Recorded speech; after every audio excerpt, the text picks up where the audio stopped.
ขวัญใจจงฟังเอาไว้เป็นอนุสรณ์เป็นครั้งสุดท้ายที่มีความหมายอันแน่นอนมอบให้จอมขวัญจงฟังถ้าหากฟังแล้วจงอย่าน้อยใจจงลืมไปเสียภาพแห่งความหลังลืมหักลืมแค้นลืมหึงลืมหวงลืมทุกอย่างแล้วมาแยกทางปันไป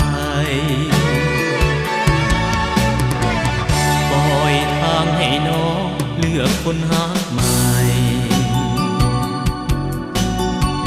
ขอน้องจงซื่นและสุขสมใจ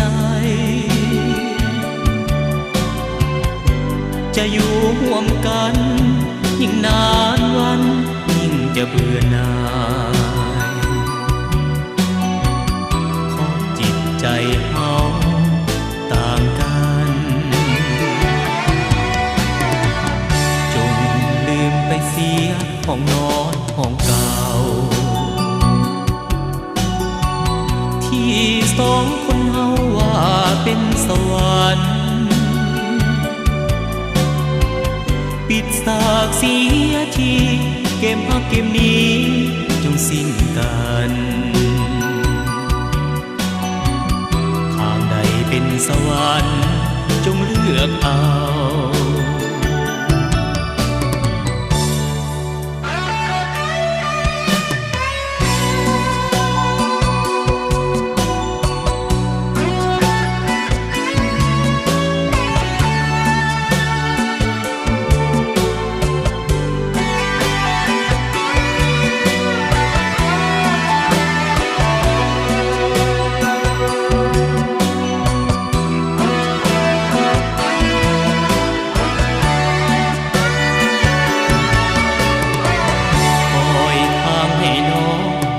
คนหาใหม่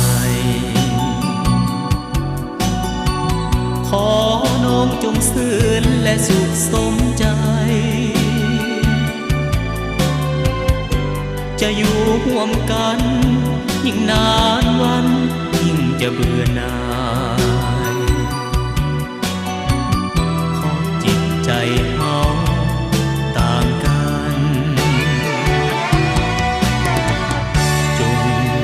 ไปเสียห้องนอนห้องเก่าที่สองคนเฮาว่าเป็นสวรรค์ปิดสากเสียทีเกมฮักเกมนี้จงสิ้นกันทางใดเป็นสวรรค์จงเลือกเอา